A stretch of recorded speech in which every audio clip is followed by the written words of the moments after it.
acho que todo mundo já me conhece, mas se alguém ainda não me conhece, eu sou a Gesana.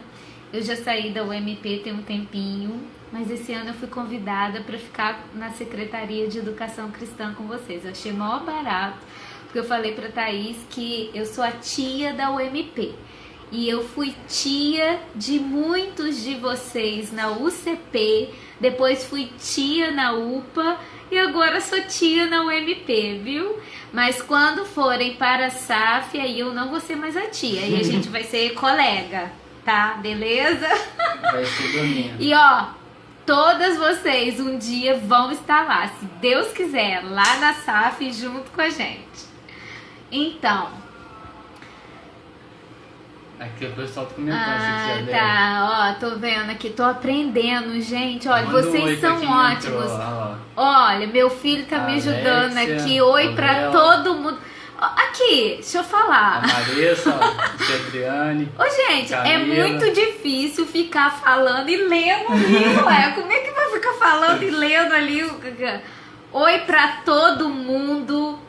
Obrigada por estarem aqui. Nós estamos fazendo isso, né? A Natália teve essa iniciativa aí, a gente junto articulou um tema que seria bom para vocês.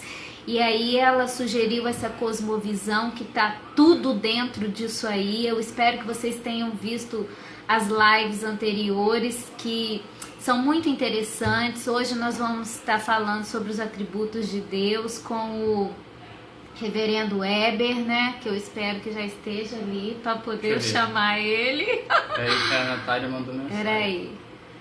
Não tá aparecendo. Vou sair e entrar de novo pra ver. Ok. Então, pessoal, a Natália tá me...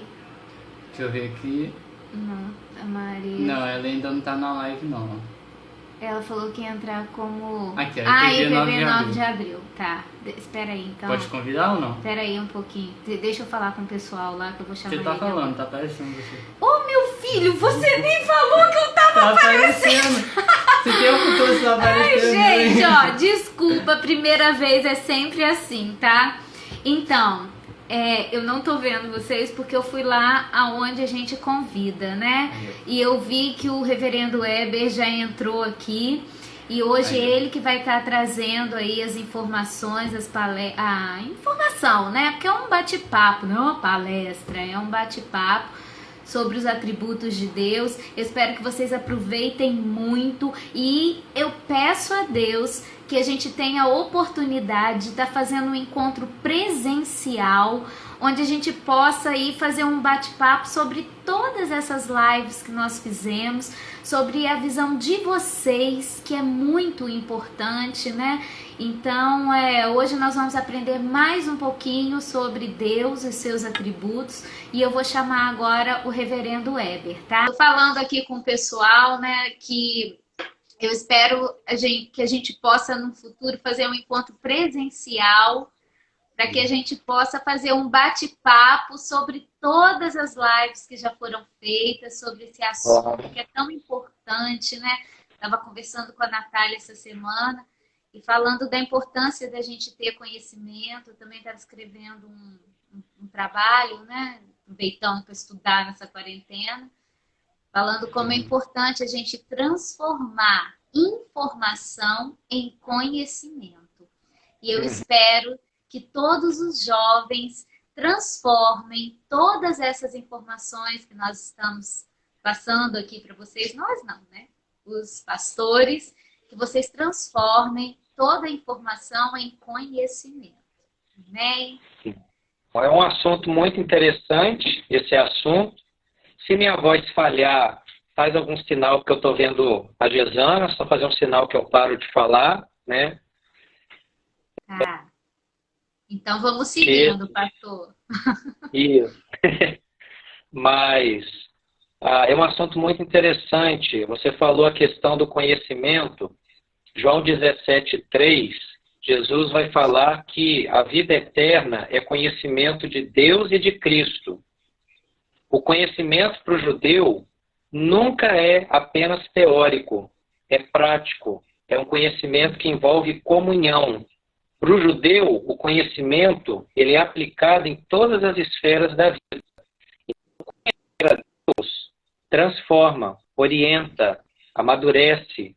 Então, o conhecimento envolve Ih, relacionamento. pastor, agora começou a travar a voz. Ah, meu Deus. Mas deixa eu Tem hora que repetir. fala aí. Aí a gente não consegue ouvir a frase toda. Fale algumas palavras. Tá. O pessoal tá me ouvindo. É só ir colocando, Agora escrevendo melhorou. aqui. Tá. Mas tem hora que a gente está perto do roteador, né? Imagina se eu estivesse mais longe. Mas o conhecimento para o Antigo Testamento, o conhecimento para o povo judeu, é sempre envolvido a questão da relação. É uma comunhão que tem entre aquilo que conhecemos e nós. Então, nós somos transformados pelo que conhecemos. Conhecer a Deus é algo prático, é algo importante, indica comunhão. Deus é o alvo do nosso conhecimento. Tudo bem? A voz falhou, travou?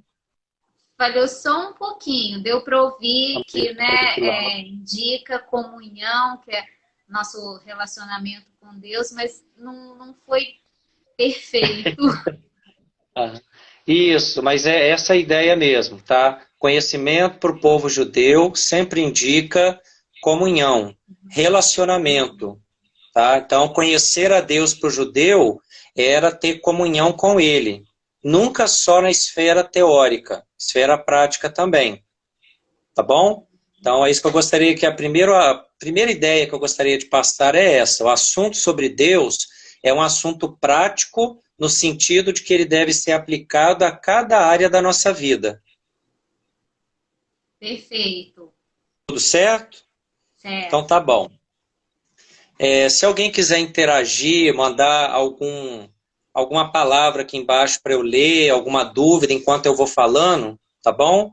Aí eu vou aí Agora... também. A imagem travou mesmo, né? Então, tem hora que volta, mas aí não é constante. Volta e daqui a pouco trava de novo, infelizmente. Uhum. Tá. Mas o pessoal falou que não tem problema, porque eles não acreditam em imagens e que a fé vem é pelo ouvir. Então, vamos seguir ouvindo a palavra de Deus. Exatamente. Quando nós falamos a respeito de Deus e seus atributos, a questão da linguagem também é muito importante, porque como que nós vamos explicar aquilo que é transcendente, aquilo que é uma realidade superior à nossa, com que linguagem nós vamos falar a respeito de Deus? Então, neste assunto, a linguagem é muito importante, porque através dela nós vamos expressar conceitos, argumentações, proposições. Então, falar a respeito de Deus envolve a linguagem humana. Como que nós falamos de Deus? Nós não podemos... Lutero, nós, quando voltar, me fala. Então, voltou. Nós não podemos falar da totalidade do ser de Deus. Por quê? Porque Deus é transcendente, Deus é alto. Isaías fala que ele é alto, sublime. Deus é todo-poderoso. Como falar a respeito dele? Como defini-lo? Como definir Deus se a nossa linguagem é limitada? Então, a questão da linguagem é importante. Como que Deus é definido na Escritura Sagrada? Mediante termos, sensações, emoções, argumentações que nós entendemos. É a chamada analogia. Nós vamos ter conceito, a chamada linguagem da analogia. Quando a Gesana me faz sinal, eu repito eu repito. É isso aí. Nós definimos Deus na Escritura com analogias, que são termos de semelhanças entre nós, aquilo que sentimos, e o próprio Deus. Então eu vou usar como texto básico, porque eu vou falar hoje, a nossa confissão de fé de Westminster, que é o padrão que a nossa igreja adota. Ela foi escrita lá em 1643, na Inglaterra, cidade de Westminster, concluída em 1648. Então, um documento de tanto tempo que até hoje nos fala, porque é fiel à palavra de Deus. No capítulo 2, de Deus e da Santíssima Trindade, na primeira sessão diz assim, falando sobre Deus, é o nosso tema, atributos de Deus. Há um só Deus, vivo e verdadeiro. Aqui nós já temos um conceito de Deus. Há um só Deus. Quando nós falamos que há um só Deus, nós somos quantitativos. Quando nós falamos que há um só Deus, nós pensamos em termos quantitativos e qualitativos. Tudo bem? Então, em termos quantitativos, é a ideia de que Deus é imutável, ele é um só em seu ser, em sua essência. Não há mais de um Deus, ele é essencialmente uno, ele não muda, ele não levanta, por exemplo, um dia com dor de cabeça, é depressivo, ele não levanta, Deus ele não tem essa variação de emoções que os seres humanos têm. Então ele é uno na sua essência, naquilo que ele sente, naquilo que ele é Deus. Quando nós falamos da unidade de Deus, nós também pensamos que ele é um Deus só. Ouve, ó Israel, o Senhor vosso Deus é o único Senhor. É o Shema judaico, lá de Deuteronômio capítulo 6.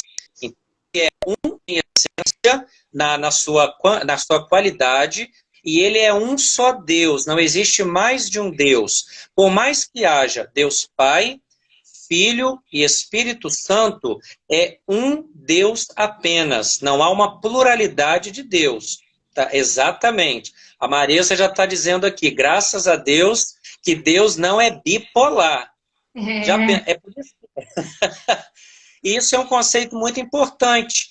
Por isso que o apóstolo Paulo tem tanta confiança de falar que Deus é fiel. Nós, muitas vezes, variamos a nossa relação com ele, mas ele é sempre fiel. E depois, ele não muda o conceito que tem em relação a nós. Deus é sempre fiel a si mesmo e a nós. Ele não muda o seu projeto eterno. Ele não entra em crise. Ele não entra em depressão. Não é um Deus que hoje está de bom humor, amanhã não está. Então ele é uno, é nosso assim por diante, tá? Então isso nos conforta muito, de nós sabermos que o nosso Deus ele é eternamente o que ele é imutável. Ele decidiu amar, ele vai amar. Ele decidiu salvar, ele vai salvar. Ele não tem crise existencial. Então isso nos conforta muito. Ele é sempre fiel e poderoso. Então a confissão fala, há um só Deus vivo e verdadeiro. É muito importante, porque todos nós, hoje a nossa cultura é a cultura da relativização da verdade. A verdade é relativa, não há verdade absoluta.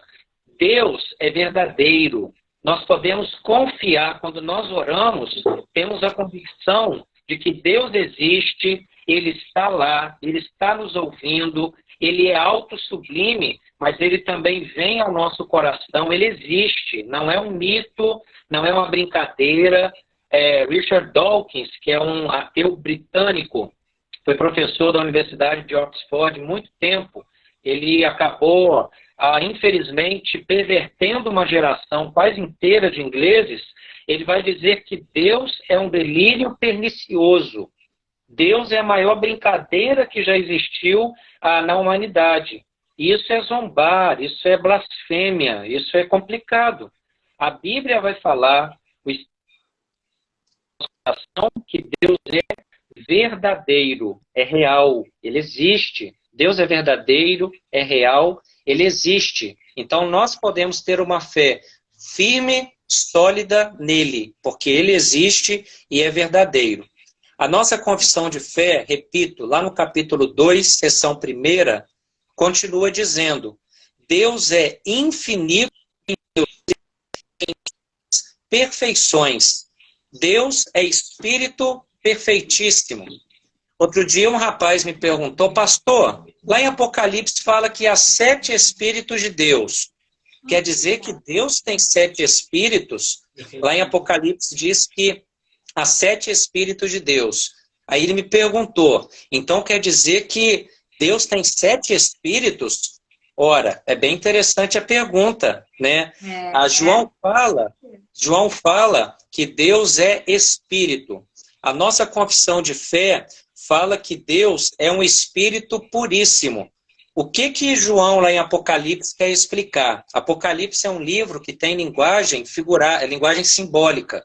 Apocalipse tem linguagem simbólica. O número 7 representa perfeição. Então, quando João fala, através de símbolos, que Deus tem os 7 Espíritos de Deus, ele quer repetir o que ele falou por uma linguagem mais literal. Deus é Espírito perfeitíssimo. Deus é puramente Espírito. Então, Deus é Espírito puríssimo, conforme afirma a nossa confissão de fé de Westminster. Espírito é imaterial, nós não pegamos, se move, pode estar em vários locais ao mesmo tempo. Isso é o nosso Deus, tá? O Deus Pai. Então, Deus é Espírito puríssimo. Ele é invisível, é Espírito, então nós não vemos. Ele é eterno. E aqui nós entramos numa classificação dos atributos de Deus que podem ser classificados em atributos comunicáveis e atributos incomunicáveis. Os atributos incomunicáveis são aqueles que apenas Deus possui. Ele não comunica esse atributo conosco, que somos criados à imagem e semelhança dele. Por exemplo, a confissão de fé acaba de falar, com base bíblica, Deus é eterno. Isso é um atributo não comunicável. Deus é... Peraí, travou um minutinho. É um atributo... Isso, é um atributo incomunicável porque apenas Deus é eterno. Aí vem a pergunta que os ateus querem nos fazer, querem argumentar através da ciência, através do conhecimento humano. Quem criou Deus? Ora, a Bíblia vai nos explicar que Deus é eterno. Aliás, essa é a grande diferença do livro de Gênesis para as cosmogonias e cosmologias antigas. A cosmogonia, a palavra teogonia. Teos quer dizer Deus. Genal no grego quer dizer nascimento. Homero, Hesíodo na Grécia Antiga escreveram, por exemplo, a Odisseia e religiosos da cultura grega. Eles embasam muito da mitologia, praticamente toda, né? Depois é interpretada mais para frente, nessas obras, mais ou menos século IX antes de Cristo. A teogonia grega fala da origem dos deuses. Os deuses tiveram nascimento, e cada nascimento um mais doido do que o outro. Mas os deuses nasceram. A Gênesis 1 não começa falando do nascimento de Deus. Moisés parte do pressuposto. Vai começar Moisés vai sempre partir do pressuposto que Deus existiu, ao contrário das outras culturas, inclusive a grega. Quando ele vai começar Gênesis 1, ele vai dizer assim: no princípio criou Deus os céus e a terra. Moisés já parte do pressuposto que Deus existe. Ele é eterno, é imutável, é poderoso, é criador, não se confunde com a sua matéria. Os gregos também tinham algumas ideias lá de correlação entre divindade, matéria, o cosmos e assim por diante. Moisés vai dizer: Deus existe e Deus criou. Então ele não se preocupa em do pressuposto. Existe Deus, Ele é poderoso, Ele é criador, Ele é sustentador, e Ele já apresenta nos 3 primeiros versos de Gênesis a Trindade Santa. Deus é aquele que cria. Cristo está presente ali como o verbo de Deus, a palavra de Deus. O Ve-Omer Elohim, que é a expressão hebraica usada em Gênesis 1, e disse Deus. João capítulo 1 aplica a Cristo, quando vai dizer que em arquerologos, no princípio era o verbo. Essa expressão que eu citei agora já é a expressão grega de João 1:1. Ou seja, e disse Deus de Gênesis 1:1, no princípio era o verbo. Então, Cristo está presente na criação, ele é a palavra de Deus, a palavra viva, poderosa de Deus. E o Espírito também está presente. Por quê? Porque o Espírito paira no sentido de organização, o caos, trazer a ordem ao caos. Caos também pertence à mitologia grega, né, o Novo Testamento e o Antigo Testamento, a Bíblia, fala de um Deus organizado. Então, Deus é eterno. E é um atributo incomunicável. Nossa alma é mortal. Está travando ou está dando para ouvir? Alguns momentos dá uma travadinha, mas aí depois, quando você completa a frase, dá para a gente entender pelo contexto da frase toda. Então tá bom. Fico feliz que eu nem ia falar aqui. Aí não, qualquer tá coisa. Bom. Então tá bom. Atributo incomunicável dele.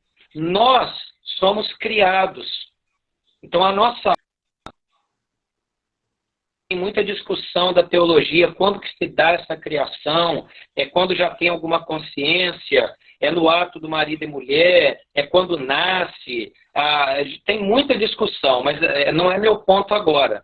O meu ponto agora é que a nossa alma é criada, depois ela se torna imortal.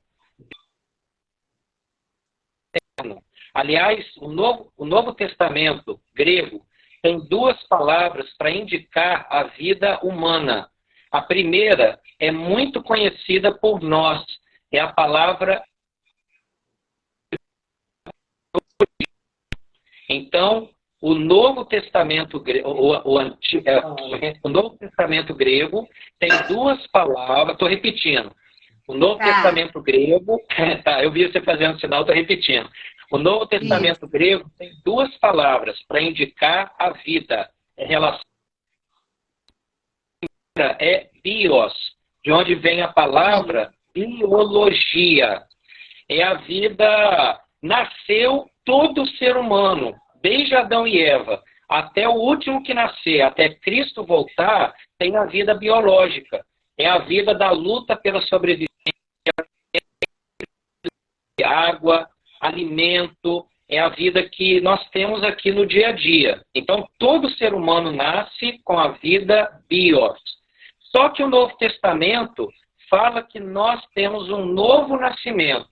E esse novo nascimento, ele é indicado, tem a sua palavra para regeneração, mas a vida é a palavra grega zoe. Eu tenho um canal no YouTube, onde eu tenho feito algumas pregações. E o estudo de quarta-feira passada foi explicando essas 2 palavras. Então, na quarta-feira passada, eu dei um estudo na 9 de abril online, está lá no meu canal. Quem quiser assistir pode ir ver, onde eu falo dessas 2 palavras, bios e zoe. Zoe é a vida plena, é a vida que pressupõe conversão, pressupõe fé, é uma vida eterna, que não é só lá no final, já começa aqui.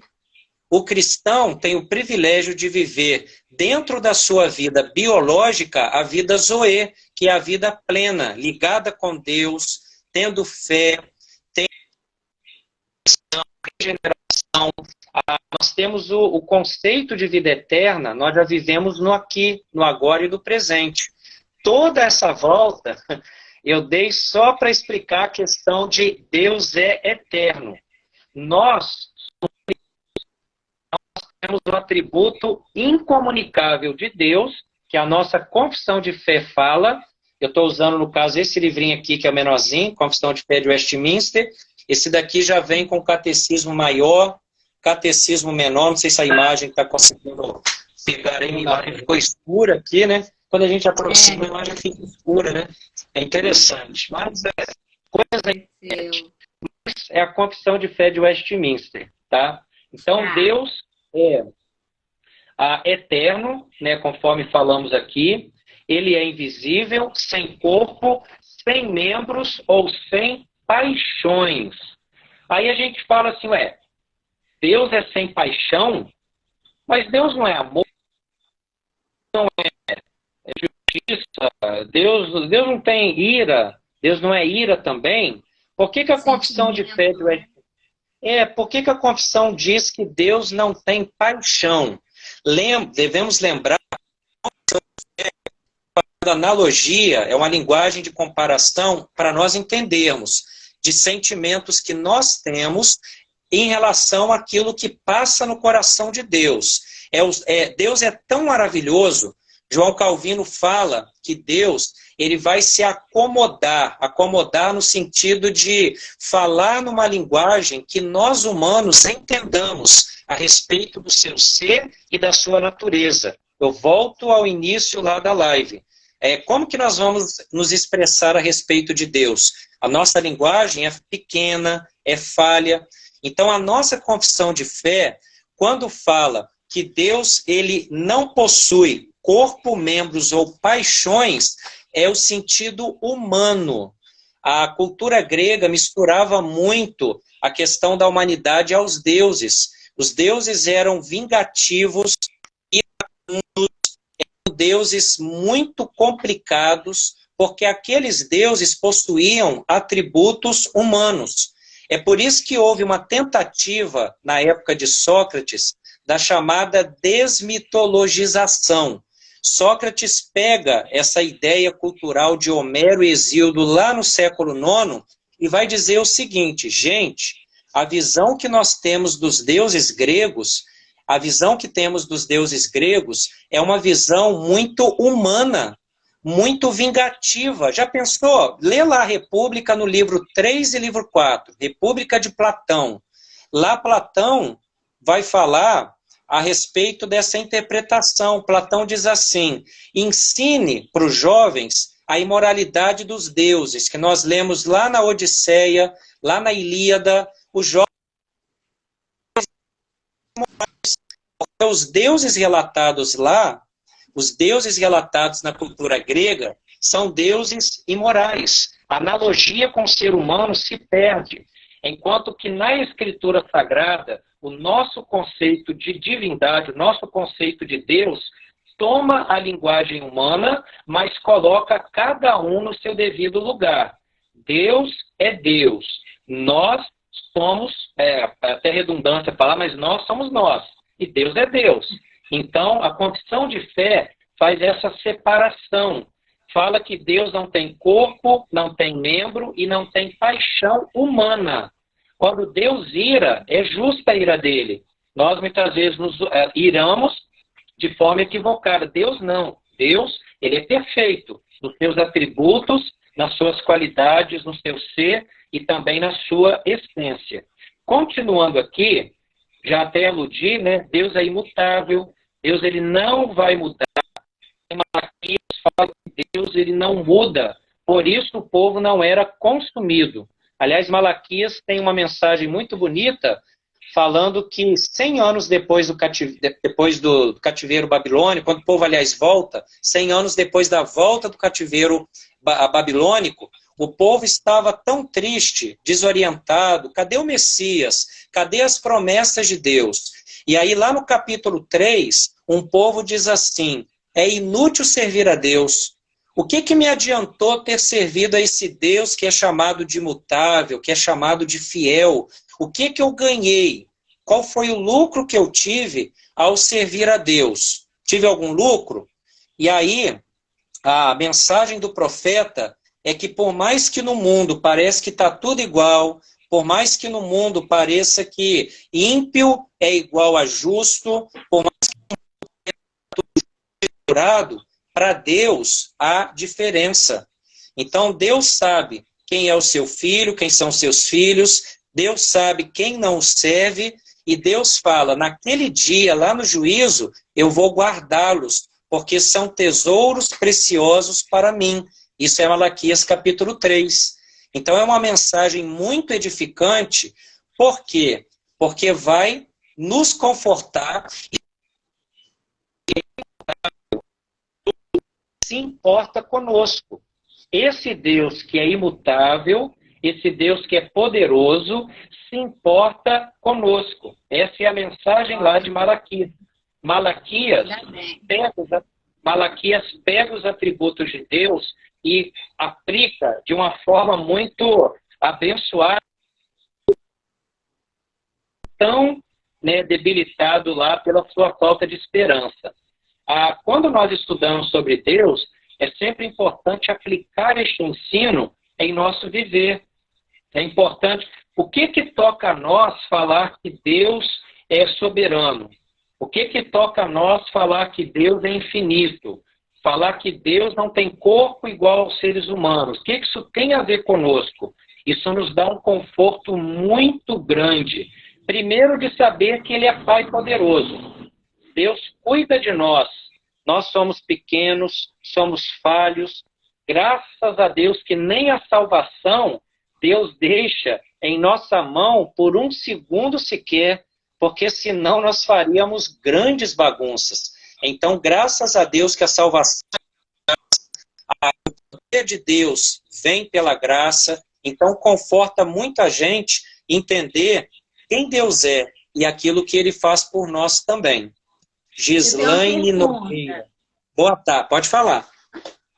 Então, pastor, aonde que o senhor entende aí que está a nossa imagem e semelhança de Deus? Uhum. Porque assim, em corpo físico não é. É a nossa mente, a nossa razão, o nosso racional que nos difere dos outros seres vivos? Então, Travou. Você travou aqui, mas voltou? Se voltou, tá bom.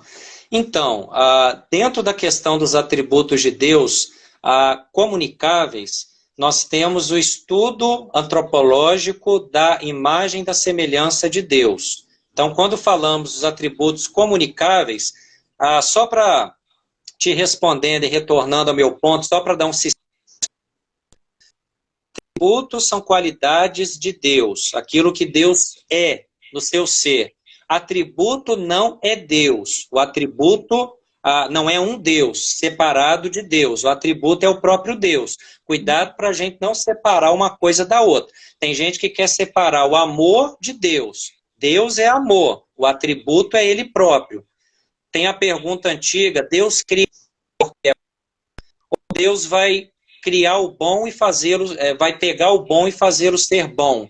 Uma pergunta filosófica até um pouco complicada, mas Deus, Ele é bom. E tudo que nós temos é bom porque Deus é bom. Não havia um bom, Deus o pegou e falou, isso aí é bom, então agora eu vou aplicar isso nos seres humanos. Não é dizer que já existia algo além de Deus. Mas assim, atributos são qualidades de Deus, aquilo que Deus é. Atributos incomunicáveis. A santidade plena é um atributo incomunicável, eternidade, imutabilidade, a soberania, poder, tudo isso são atributos incomunicáveis, só Deus tem.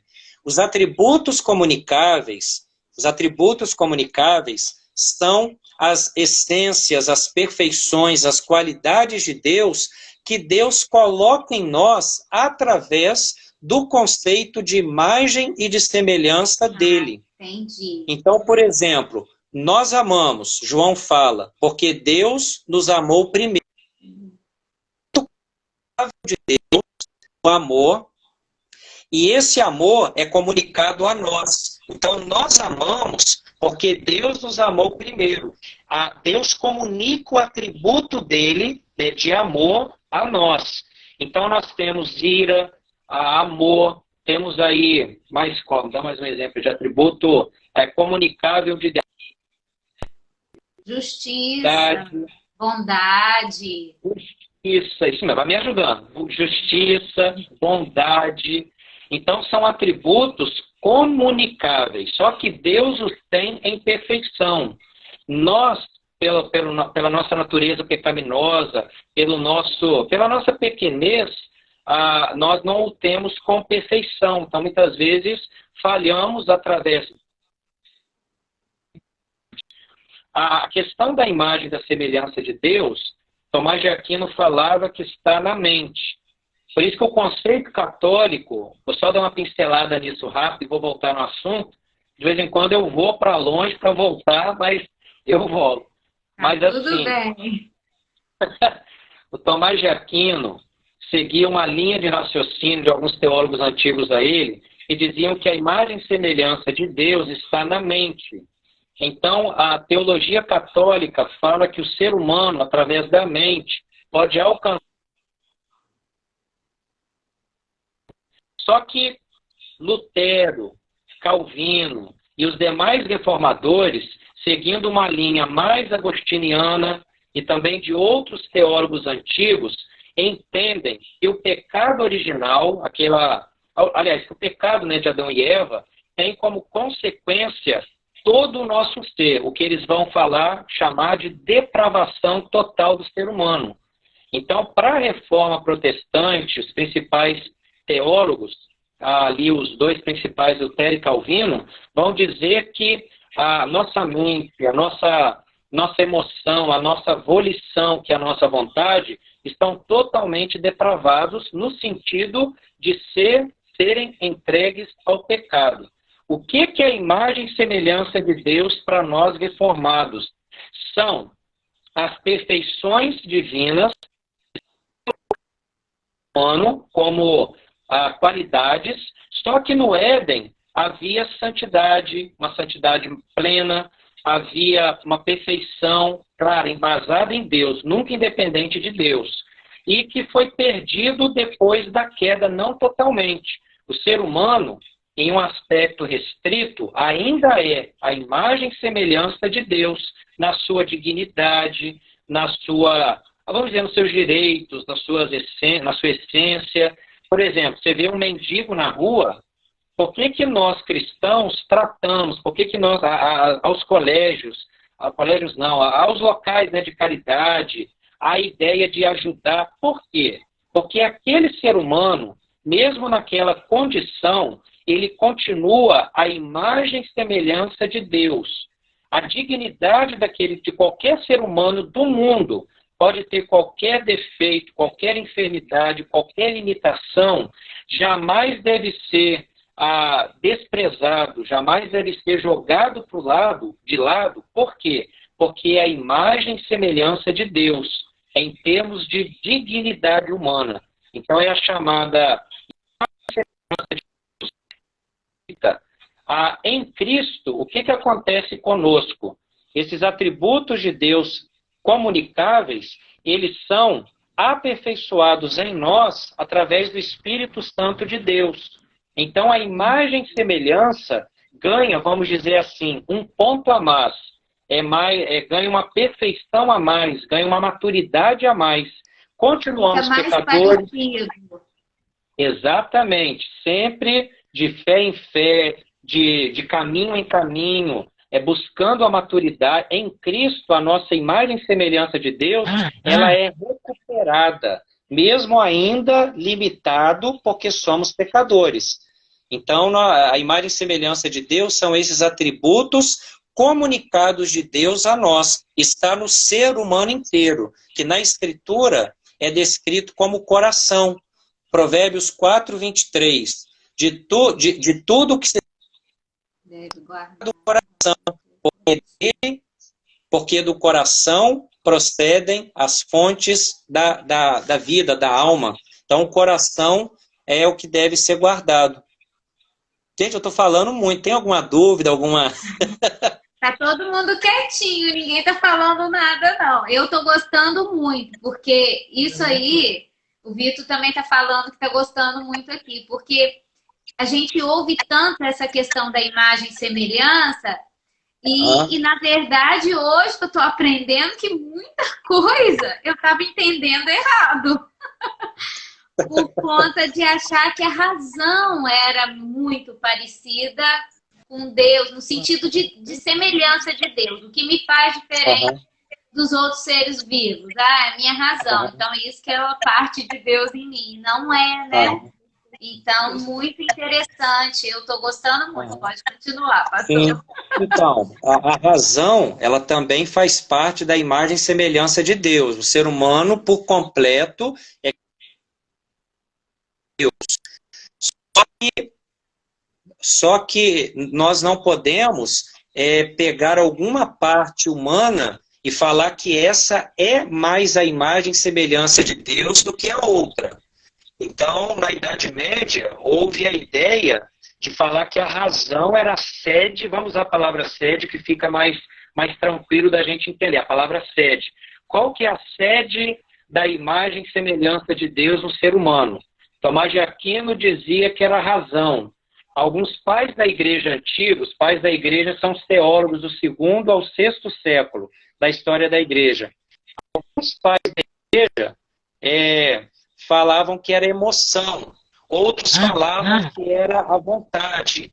Então, cada um queria uma sede diferente para a imagem e semelhança de Deus. Os reformadores falam que é o ser humano por completo, e a palavra que descreve é a palavra coração, porque significa o homem todo, homem como humano, ser humano todo. Então, por exemplo, amar a Deus de todo o coração, e depois fala da alma, do conhecimento, mas primeiro geralmente vem a palavra coração, que indica o ser humano como um todo. A imagem e semelhança de Deus faz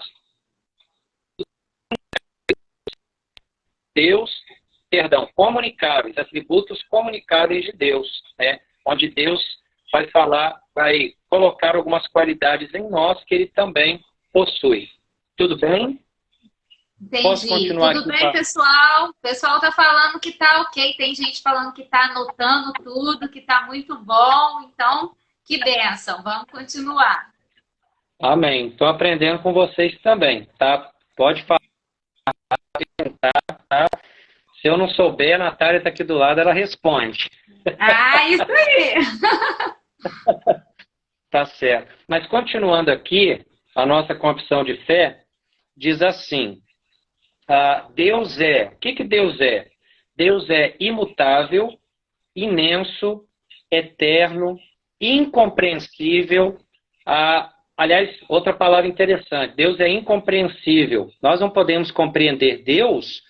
A reforma vai dizer que Deus pode ser compreendido através da palavra. Algum de vocês aí tem a Institutas do Calvino, o livro Institutas? Acho que tem PDF, se eu não me engano. Se vocês lerem o primeiro livro, os 5 primeiros capítulos são capítulos pequenos.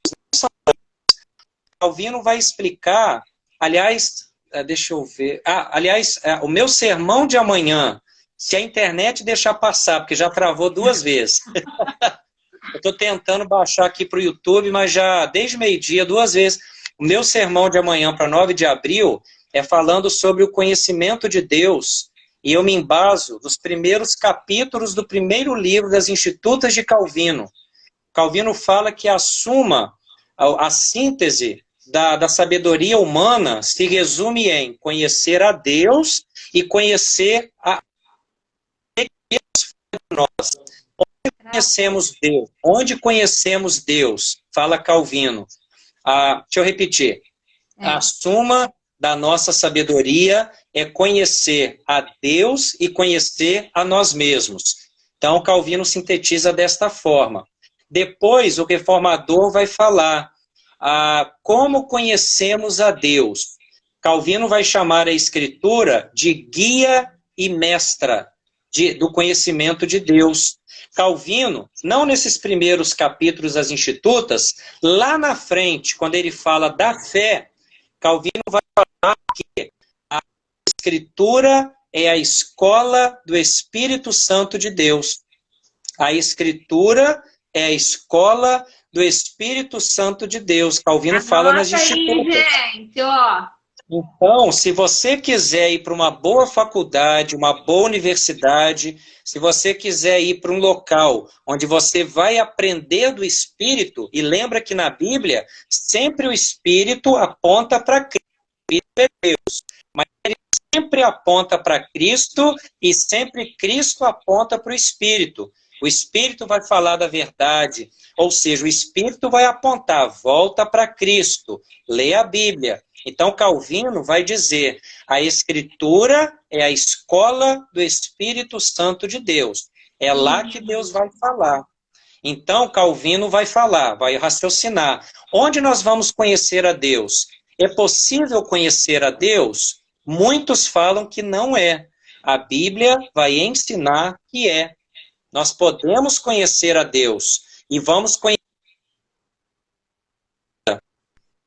Calvino fala, é por isso que Calvino fala, repetindo, é por isso que Calvino fala que nós fazemos um movimento de ascendência de baixo a alto, descendência de alto a baixo. Nós subimos até Deus nas Escrituras, lendo a Bíblia, para entender como Deus fala de si mesmo e de nós.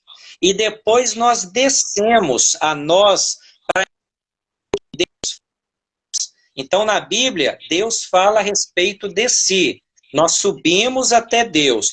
Depois Deus fala de nós. Nós descemos para o nosso meio, lendo a Bíblia para entender o que Deus fala de nós. Deu para compreender? Travou? Sim. Travou, mas logo deu para entender no contexto. Muito bom, muito bom. Então tá bom. Aí agora voltando para a confissão de fé de Westminster, o pessoal está comentando aqui, eu estou anotando. A Maria está acompanhando. Agora? Isso. Também eu li ontem e vendo se está tudo certo. Bom, vamos ler, que é sempre importante, né? A leitura e assim por diante. Continuando aqui a confissão, eu não sei quanto tempo eu tenho, se já passou um bocado. E agora, onde que veio isso, gente? Eu também não sei, tu tá aparecendo aqui. Eu acho que, não sei se tem limite. Tem limite? A Natália está me avisando aqui que ele avisa. Ele avisa quando está faltando uns 2 minutinhos, mais ou menos. Então, o que eu posso dizer para o senhor é que não está faltando 2 minutinhos ainda, que eu não recebi aviso nenhum. Então tá bom. Então tá tranquilo. Então vamos continuar aqui na nossa confissão. Isso, quando estiver acabando, se quiser, pode continuar um pouquinho depois, não tem problema não, tá? Tá. A minha agenda tá 2 horas de horário para vocês, que precisar, tá bom? A Sara falou que estão faltando 10 minutos. Ajuda a gente aí, pessoal. Obrigada. A live é de 1 hora e faltam 10 minutos. Mas tá muito bom o assunto. Estou aprendendo muito. Tá bom. Continuando aqui, então, a confissão, para eu caminhar um pouquinho. Então, resumindo, Deus pode ser conhecido através da Escritura, que é a escola do Espírito.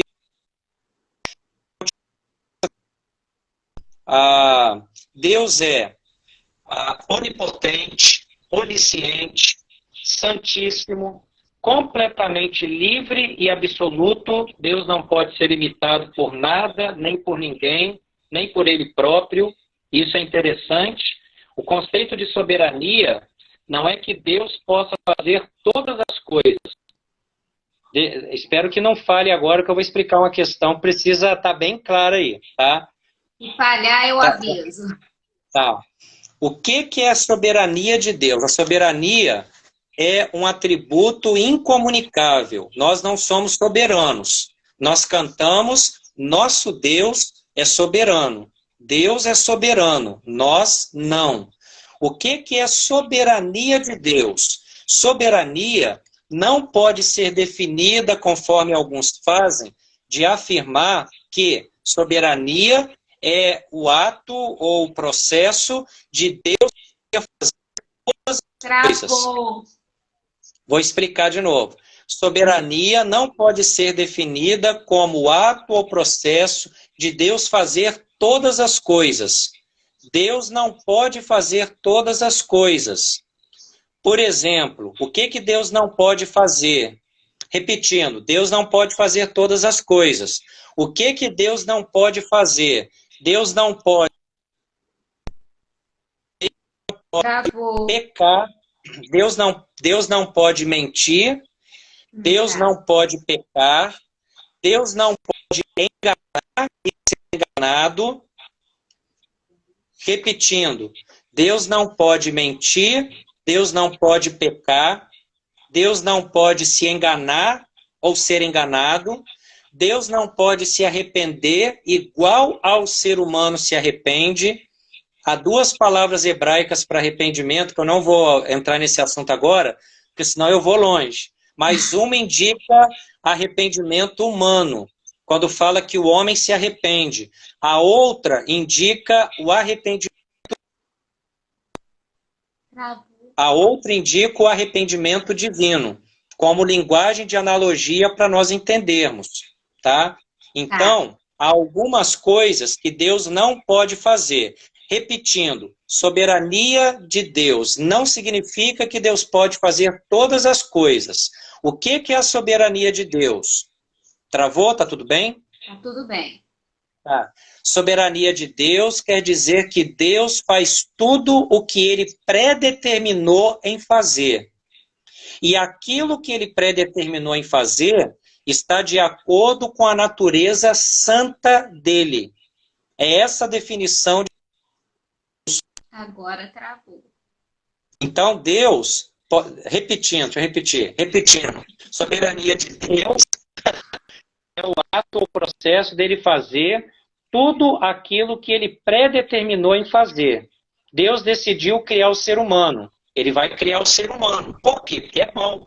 Gênesis fala, eis que viu Deus, tudo muito bom. Então a soberania não é que Deus possa fazer tudo, porque há algumas coisas que Deus não pode fazer. Soberania é o ato de Deus agir dentro da santa e fazer aquilo que ele predeterminou em fazer. Travou no agir, pastor. Tá. É uma Soberania. Deus agir. Tá. Soberania de Deus é o ato dele fazer o que ele predeterminou. Isso. Tá? E aquilo que ele predeterminou está de acordo com a natureza santa dele. Tudo bem? Por isso que nós podemos confiar em Deus. Ele é um Deus justo, santo, amoroso, é ira, nos precisamos. É um Deus que puxa a nossa orelha também quando nós precisamos, mas é um Deus que é soberano. Ele faz tudo o que ele predeterminou em fazer. Por isso que Jó fala, nenhum dos teus planos pode ser frustrado. Porque ele é soberano. Então é um atributo não comunicável de Deus. Vocês viram, vocês devem lembrar, eu estou começando a falar de filme que eu via quando eu era adolescente. Como é que é o nome? O Poderoso, Todo-Poderoso, o Jim Carrey. Jim Carrey. É bom de Todo ver, é uma mundo já deve ter comédia. visto. É muito joia, mas aquilo é uma ideia muito interessante de nós pensarmos o que seria o ser humano se pudesse ser Deus. Seria daquela forma. O ser humano, o Jim Carrey vai tentar ali o seu personagem manipular a namorada, manipular o emprego. Interessante é que ele tenta com jeito humano vencer as adversidades,